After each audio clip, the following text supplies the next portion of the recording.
begin by asking you, what is your response, or rather, what is your feeling about India becoming the capital for diabetes? Feeling for India becoming the capital of diabetes What is essentially your reading into that situation? The situation is coming soon. We are not away from it. Already we are growing very fast in a diabetic population. One of the reasons is because of less activity our Indians do, and another is food we are eating is more of carbohydrated food plus junk food, which we have to reduce. Two things will help us to prevent us from becoming capital of diabetes. Increase activity, reduce food habits. You're trying to suggest that we should all be eating less? Yes, eating less with less oily food and doing more of exercise and doing more of walk or something.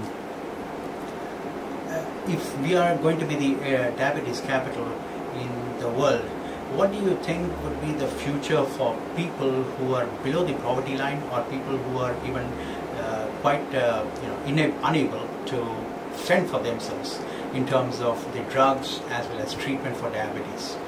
It is going to be very difficult because even diabetes cost is going to go up. Everything is increasing, so diabetes cost, treatment cost, medicine cost, hospitalization, everything is going to cost more. So that time, I think so poor people will be having more difficult time to fend themselves. Only one way is that right now is the right time to prevent that increase in diabetes surge is what I told, two things. Eat less food and do more activity. That way we might prevent more of diabetic population. Another thing, poor patients getting, maybe insurance companies might come in and help for diabetic patients. Maybe that is a future in diabetes, but then still the cost is not going to be low. What actually would you recommend to your patients who are poor and who are not essentially able to fend for themselves? What kind of solutions do you give? Okay, for poor patients, initially I try to give them do camps, do their checkups free, but then that is not a long term, it is a short term treatment to them, because medicines still they have to purchase from outside. I cannot give them free medicines all the time. I give them samples, but then that is not a big chunk of amount of medicines given to them. But then they can still go to government hospitals, get medicines, but then the availability of medicines also issue in government hospitals. So still they don't get all the supplies of that medicine for the month long or the year long. So that is the issue. But then that is the only thing which as a private doctor I can help them. Give them some samples, give them free treatment. As a diabetologist, what do you think is the solution to that problem? As a diabetologist, the solution to the problem for poor patients right now at this position is they do a vigorous exercise, a vigorous diet, so their medicine amount is less. Because for sugar control you need 40% diet, 40% exercise to control diabetes. So 80% is controlled by diet and exercise. Only 20% helps in control of diabetes with medicines. So that cost will reduce that way. But if they do really vigorous. That's quite revealing. Fine. Now let's jump to the next issue, and that's about, do you really think that the research on diabetes has not been enough? Mr. Velmani from Thyrocare would say that it's not enough. I mean, it's not a third world country disease, it's a first world country disease. There should be a lot of effort going on into it, and there should be, at least by now, there should have been a cure for diabetes. Lots of trials, lots of studies going on for research to prevent or to cure diabetes, but success rate is almost nil. We are trying lots of ways, lots of trials are going on. I can't say that there are less number of research going on. There's a huge number of research going on. Every country is trying to do something for diabetes, but then this is a multifactorial disease. It is not a single casual factor or one factor which causes diabetes. That is the issue which is coming up play or getting the role, not getting the proper cause or treatment for cure of diabetes. And can you explain what is this multifactor? Multifactorial, that means it is not a single factor disease. I get one bacteria, I get a disease. It is not a disease like that. It is a lots of factors which cause diabetes. Say one thing, I get because of hereditary, I get because of stress, I get because of medicines, I get because of inactivity, I get it because of obesity, I get it because of smoking. Lots of other factors are present which can cause diabetes. So still even the cause factors are unresearched now. Still more factors are coming into play which can cause diabetes. So that research is also going on. So as many more factors, more problems of getting cure for diabetes. Dr. Patel, although it has been very well known that it is a lifestyle disease, yes, right? You would agree with that. But the point is that increasingly there has been research as well as study which says that even in rural India, where the people work hard and they don't have McDonald's or any kind of pizza units to feed on, even they have diabetes. I'll tell you, I go to Bhuj, that is in Kutch, every month or 2 monthly to do a diabetes camp. I get almost 100 to 150 patients every monthly or bi-monthly. It is a free camp done to them, and there is every time around 15 to 20 new diabetic patients I see every time. That is a village, that is not it is a town, but then people come from around the village. I'll tell you what is changed in villages also. Okay. Food habits have increased in villages also. Previously I used to do myself, if I am a farmer, I used to do myself work in the field. Now I have got all the extra things, that is tractors, all machinery works are doing in the field. My own stress work, my own labor work has reduced. My activity has reduced in villages also. Basically I am a villager, basically I am a farmer, but now I have become a doctor. My activity is almost zero. I am just sitting and doing my work. I don't have any other exercise. I do only walking, that's it. But then same thing has happened in the farms. In farmer, he had previously bullock carts. He used to ride the bullock carts, go to the village, go to his farm, do the farming by himself, plow the seeds, everything done by hands. Now everything is done by machines. Okay. So that is the reason why the sugar has come up over there. And you say there is no McDonald's, but the food which we used to eat 20 years before and now it's different. Yes, because previously we used to not put lots of pesticides, lots of chemicals were not put in the fields. They were usually manure. Now it is everything more of chemical waste. So your food grains grow more, you get good food, but then that is again chemical waste. So maybe that is also a cause for getting diabetes. What's your opinion on this study which says that thrifty genes in countries like India are essentially responsible for diabetes even in the rural areas? Yes, thrifty gene across India is same. Across India, not rural or I will not differentiate, because see, 90% of Indian population stay in cities, but they have come from rural areas. Their genes is carried from the rural area. That thrifty gene is the same thing what I am talking about. To prevent that thrifty gene hypothesis, to make it really work, I have to do more activity, I have to reduce food intake.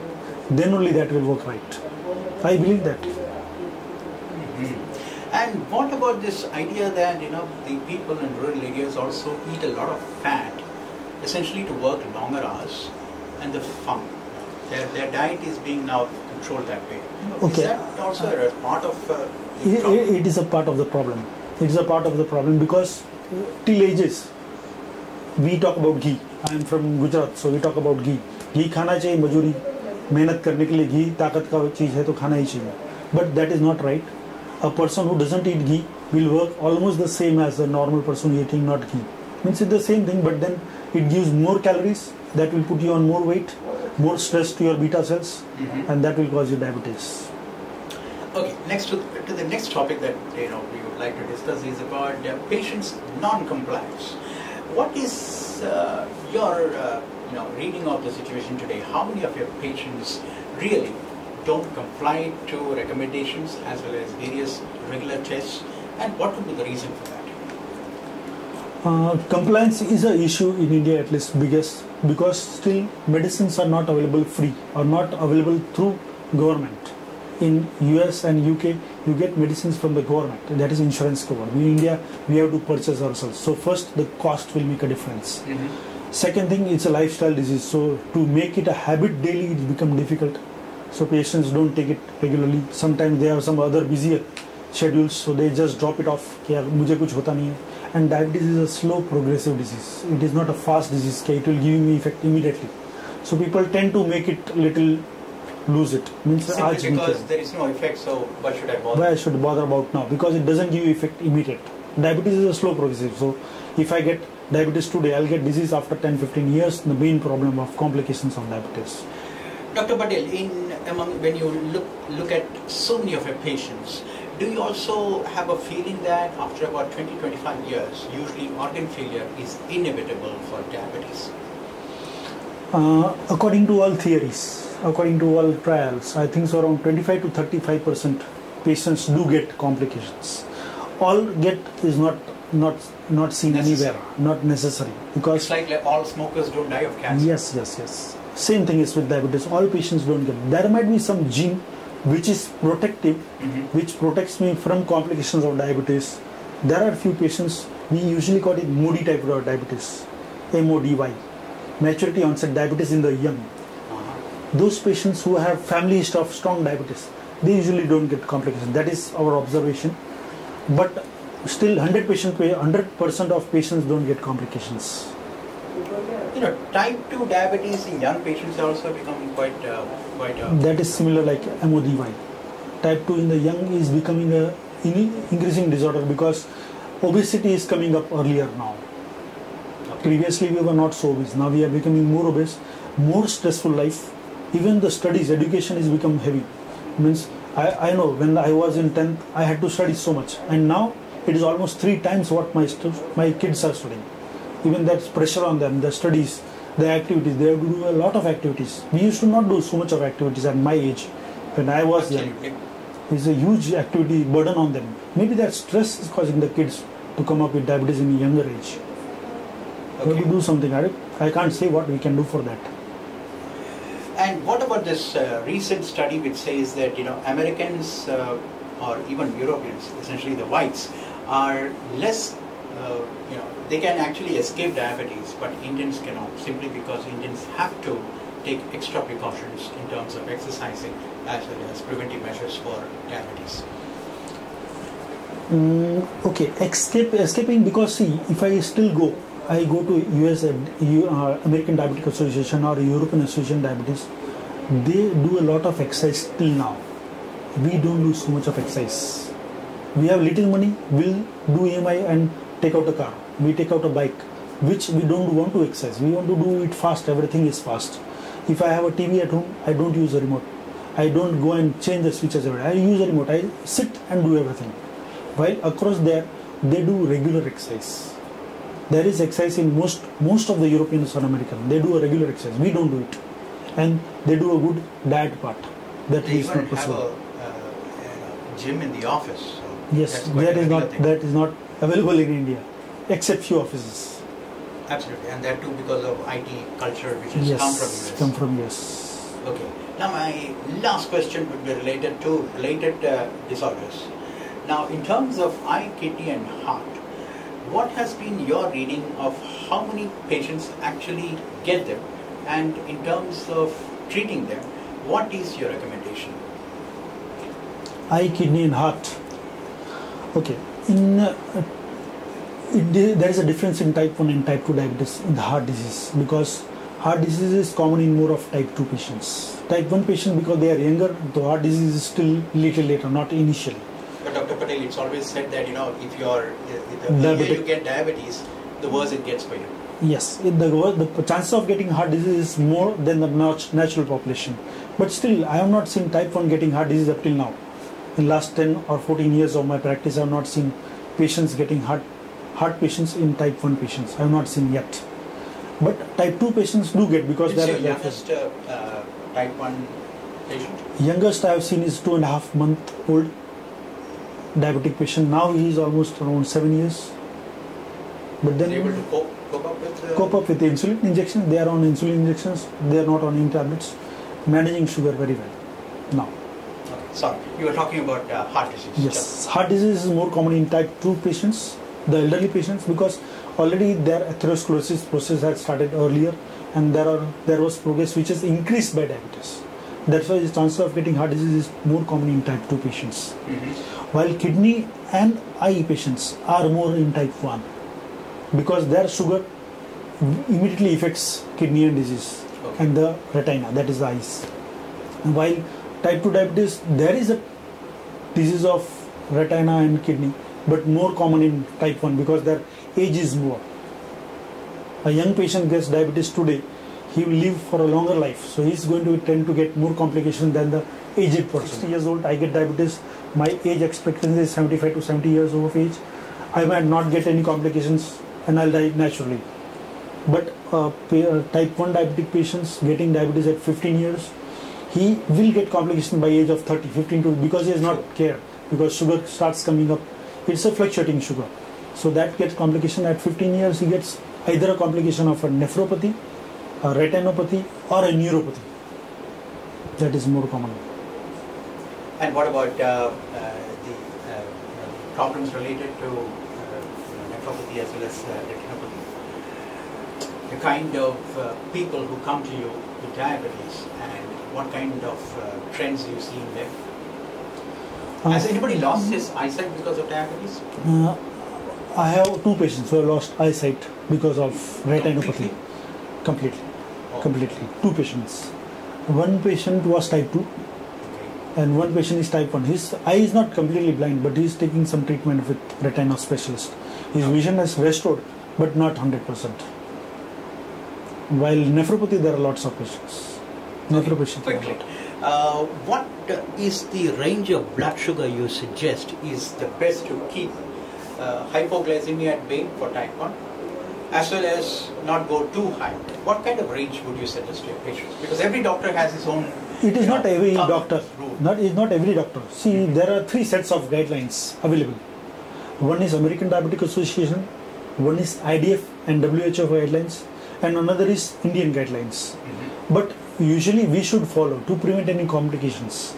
American Diabetic Association suggests fasting below 130, fasting blood sugar below 130, postprandial below 180, and HbA1c below 7 to prevent any complications. Below 7, HbA1c below 7.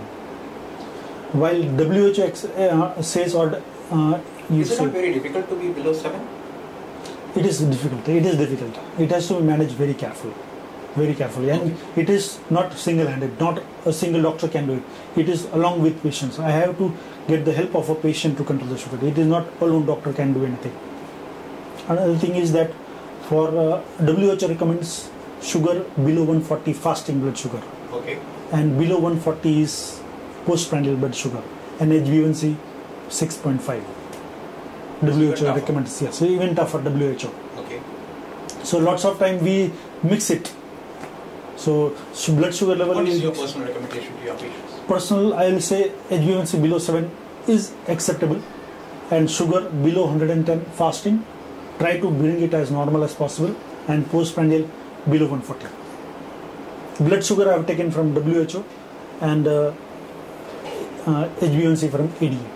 Does that not actually make it difficult for them to deal with hypoglycemia, probably in the night? Hypoglycemia probably in the night, no. I recommend my patients to check sugars fasting, after lunch and after dinner also. Means lots of time we do it after dinner also. Because the patients who are going to get risk of hypoglycemia is either the elderly patients or nephropathy patients. Not all the patients get hypo, because usually the sugar after dinner is higher than the post lunch. That's why the HbA1c is high. That is the reason why it is not coming so easily down. So if you maintain your post-dinner sugar level lower, your HbA1c will come faster down. Okay, finally, have you seen in any patients any kind of reversibility of complications? There are doctors who actually say that reversibility of complications of reversibility of diabetes. Reversibility of complications. Reversibility. For instance, somebody comes with a creatinine level of 2.4 and maintains at 2.4 for the next 10 years. That is possible. That is possible. It is not reversibility, it is maintenance. Yes. That is maintaining of 2.4. It will not bring it normal. See, once damage is done, is done. I will not be able to revert it, but maybe I may maintain it to that level. I don't further increase the damage. That is possible. But reversing of complications is not seen. I have not seen yet reversal. Okay, maybe creatinine was 4 and he is now 2.5 since last 5 years. That is possible. The creatinine was 8, creatinine is now 4.5 or 3.5. That is possible with diet, with exercise, with proper medicines. But total making creatinine normal maybe few patients, but then that complication might not be because of diabetes.